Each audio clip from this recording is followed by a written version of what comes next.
So this Sunday, we're gonna be there. We're gonna be there. We're gonna be in Miami. Hopefully, no grills setting cars on fire. That Hopefully, was crazy, hopefully the dude. only fire is Tyreek Hill and Jalen Waddle on the Lighting field. up. Hopefully that's all it is. But this Sunday, 1 o'clock, Miami Dolphins versus the Buffalo Bills. Biggest matchup of the weekend. You also have the Buccaneers and the Packers, but Eh, I think and they're really doing a good job of hyping that matchup up just because of Aaron Rodgers versus Tom Brady. yeah. The Buccaneers should easily win that game. Yeah, it really is the biggest matchup of the weekend. And that's not even just being biased. I mean, you're talking about the only 2-0 teams going against each other this weekend. There's not another 2-0 team facing another 2-0 team this entire weekend. And arguably, I mean, you have the Bills coming off pouncing the Tennessee Titans, where they actually pulled almost all their starters in the fourth quarter. And then you have, the Dolphins, who are down 21 for like 2.5 quarters, and then they just come back and punch the Ravens in the teeth. It's the most electric matchup for this week, and as Dolphins fans, you love to see it. You love to see the Dolphins getting as much media attention as we did this week. And I knew as Mm-hmm. soon as the game ended last week, I knew the Dolphins were going to be the talk of, and it is still talk about whether are they legit? Is too legit? Whatever. But I knew going out of that game against the Ravens, the Dolphins would be the talk of the NFL, and they have been. 100%. This is a chance to back the talk up that, for Yep. one, as Dolphins fans, we have so welcoming been doing, like sticking our chest out, like, yeah. Because to me, that was the best game I've ever That seen as a Dolphins fan last week. 100%. That was fantastic, that comeback. And see a Tua, 407 yards, 6 Ice in touchdowns. the veins. What I didn't like, and what was really kind of making me kind of angry throughout the entire week, is that people have been calling it a fluke, and that it was really just against a banged up secondary. I'm like, okay, so even the Ravens with a banged up secondary, they still have great coaching. They're really deep. Yeah.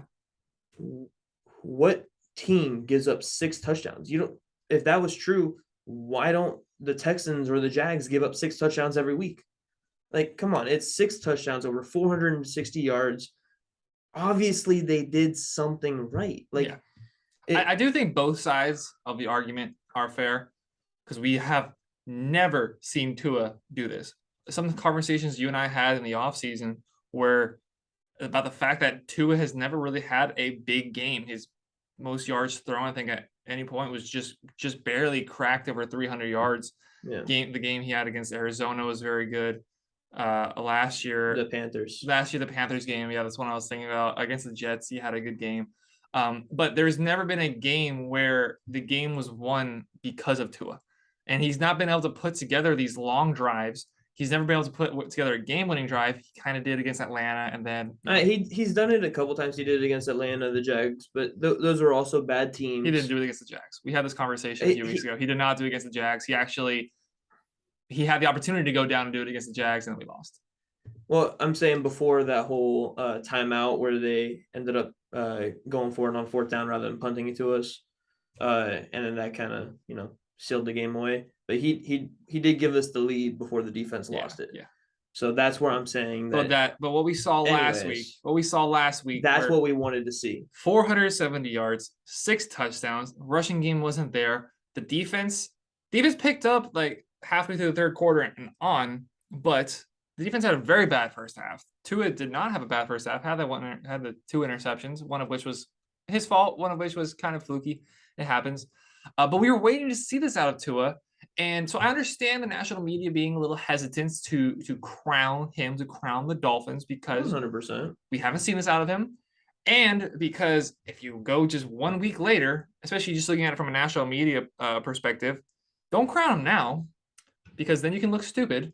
Or then you can like legitimately crown them once they go against, I don't know, the best team in the league. And that's what we have this Sunday. It's kind of funny if you look at it. The Dolphins do lead every single statistical category on offense. So passing, Tua, rushing is actually Mostert with 67 yards, which is kind of miserable if you think about it. Through 2 games, both teams top combined. The combined rusher is Raheem Mostert with 67 yards. But then, I mean, unless you count Josh Allen, but no, that's concluded, I think. Just really, Josh Allen has under 60. Yeah, because I'm looking at the next game underneath. the Ravens and the Patriots, and Lamar Jackson is the leading rusher in that game. So for us, it's Ricky Okay. Mosa, and then Tyreek Hill, 19 catches, 284, and 2 touchdowns. We have the offense now to be able to stick up to them. They're going to be without Micah Hyde. They're going to be without Jordan Phillips, at least potentially. Who's their other safety? Potentially Jordan Poyer as well. He's Jordan dealing with Poyer. a foot injury. He did not participate in practice on Wednesday or Thursday. He did return today, I believe, on a limited basis. He's going to be questionable at game time. I mean, and they still are without Trey White, obviously on the PUP list, same as Byron Jones. Yeah, so that kind of cancels out. Trey Davis was better, but it kind of cancels out. It kind of cancels each other out. The Dolphins are do have Teron Armstead dealing with a toe injury and Cedric Wilson dealing with a rib injury. So they're both game time decisions. I have a feeling that Teron Armstead's going to tough through this game, but then miss the Bengals game. That's kind of because it's the quick turnaround. Yeah, he's being on the older side and always injured. I think they're going to be cautious there. Bengals really haven't had that much of a pass rush this year, but we'll get into that at a different time. That's for next week, and we'll be watching that game together next week. Yes, sir. But this is the opponent. This is the benchmark of the league and just also the the division. I do think we're going to make the playoffs. And on Tuesday, I came out with my legit or quit series as to what storylines do I think are legit or quit. And something I talked about was the Dolphins are now going to rival the Bills for the division. I'm going to say pump the brakes on that. But in order to get yourself in that conversation, you at least have to beat them and beat them at home. They're going to be a little injured right now, but they're still favored. Betting line right now has Buffalo favored at 5.5. Or has the betting line at Buffalo 5.5. I have a feeling that's a little bit too big of a gap. I mean, given they have routinely kicked our asses. And, yes, very much so. Since Josh Allen has really become the starting quarterback there. Really since he's had Stephon Diggs there. But if this is the time, this is the time. Like I said before, the Dolphins defense has held Buffalo to less than 3 scores in the first 2. They've had 10 points, I believe, in the first quarter or the first half, first game last year, and they had 10 points in the first 3 quarters of the second game last year. We've been close. So it's really just been a lackluster offense, and we already know how much better this offense is, especially with how McDaniel uses all the motions. With the running backs and the way he schemes everything up, he lets it so Tua can see how the defense actually is. Unlike the Broncos where they break a huddle at 7 seconds, Tua actually gets to see the field, gets to see the defense, and determine what he wants to do pre-snap. And he did really I saw a big jump in how he read the field between game 1 and game 2.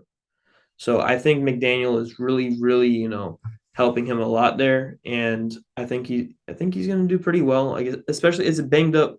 They're also going to be without Dane Jackson. The Bills are, so it's a banged up secondary. I think they have to take advantage of that. If this is the game for them. This is the game, and it would be. It's them or us. It's them or us, as Tua says to Jalen Waddle going into the drive last Sunday to win the game. 14 seconds left. It is them or us. And this would truly be a statement game. Well, either way, it's gonna be a statement game. If we end up losing, it's okay. We're still not gonna be able to compete for the division. Wild card. I think no matter what happens with this game, the wild card is very realistic. But you win this game, and all of a sudden the outlook on the season changes. You win this game, and the division crown is definitely something that is within reach, within conversation. And especially if you look at the first 4 games, how I've been speaking all off season about the first 4 games and how important they are. Very similar conversation we had last year. Last year we opened up the season with the Patriots, and then we went and played the Bills. I said going out of that 1-1 would be very important. We did get that. Season kind of fell off after that. We don't talk about it. Yeah, I was like, going against 2 division opponents like that, you need to get at least 1 win. Well, going with these 4 very, very difficult games, Patriots, Ravens, Bills, Bengals, I said we needed to go 2-2 because we do have a very favorable middle of the schedule. And gets a little rough towards the end there. It does. But you alluded to it earlier. We do play the Bengals, but then Jets, Vikings. Vikings probably a difficult game, although we saw them kind of get embarrassed against the Eagles. Mhm. Steelers saw suck last night. Lions, who have looked good, but let's be real, it's still the Lions. And then the Bears. Don't know why that turned off. That's uh, weird. the Lions, the Bears, the Browns, the Texans, and then the schedule starts to pick up again. You beat the Bills tomorrow. You really have a very favorable schedule all the way until December.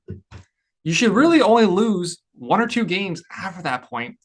And then you're looking at the AFC crown at potentially that conversation. So just how things go on Sunday is really going to change the outlook on our season as a whole. Yeah, 100%. It's really going to be something to like. It's make or break, and I know some Bills fans are like, "Oh, this is just week 3 for us," but it's the Dolphins Super Bowl.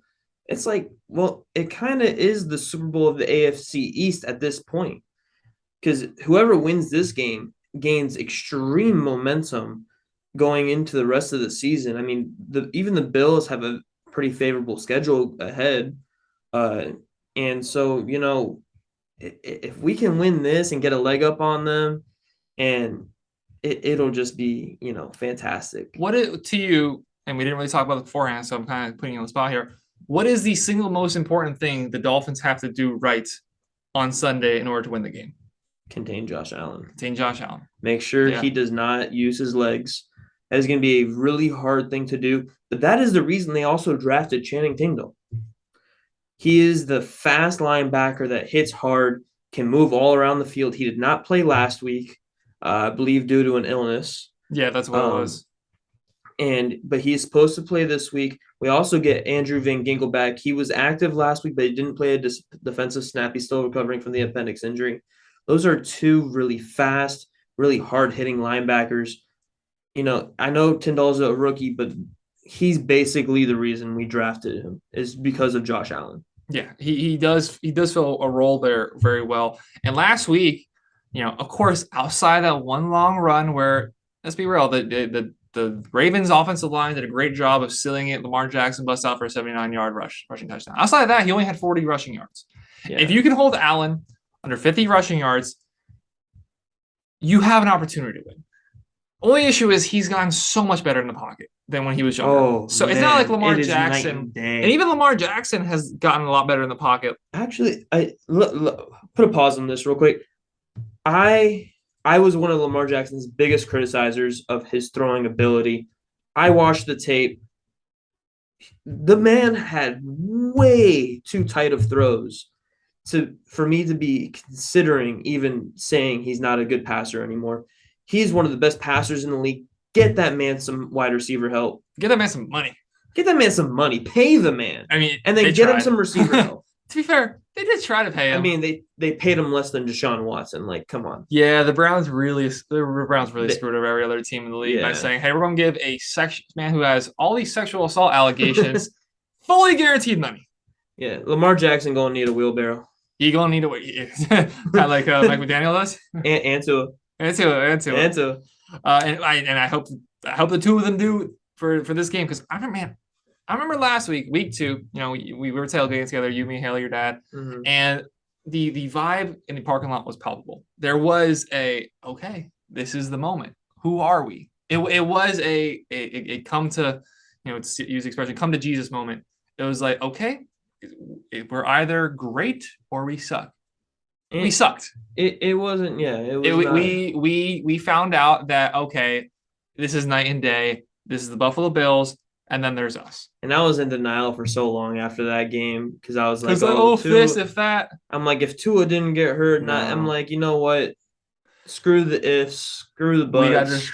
We got destroyed. I mean, that offense just sucked from beginning to end of that season. No excuses. That defense carried the entire team.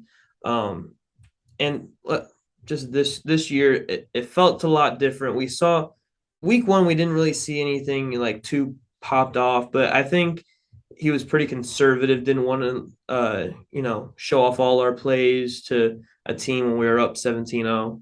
So, I mean, given we did show off one play to go up 17-0, but yeah. Wheelbarrow time. Wheelbarrow time, yeah.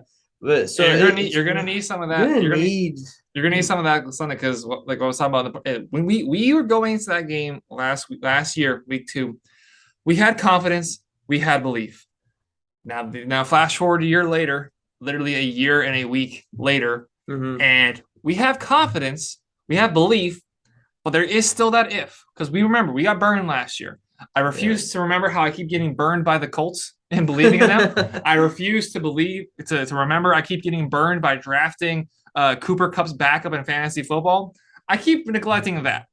What I'm not going to neglect is the fact that the Bills are the best team in the league with a few injuries, yes. But you know who's not injured? Josh Allen. You know who's not injured? Sean McDermott, Stephon Diggs. They have their guys. They have their most important pieces, and they're going to And be. that is, I mean, This is the most. They're the most difficult opponent on our schedule. Get to play them twice a year.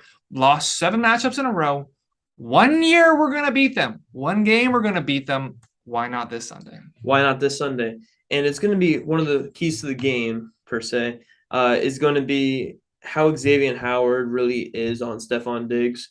Yeah, I because we know mean, he's nursing an injury right now. we know he's nursing an injury. We know Diggs just lit up. I mean, so even week 1, he lit up Ramsey like it was nothing. Yeah. And he made it look so easy. And he only played, I think, 52% of the snaps. It was something crazy like that.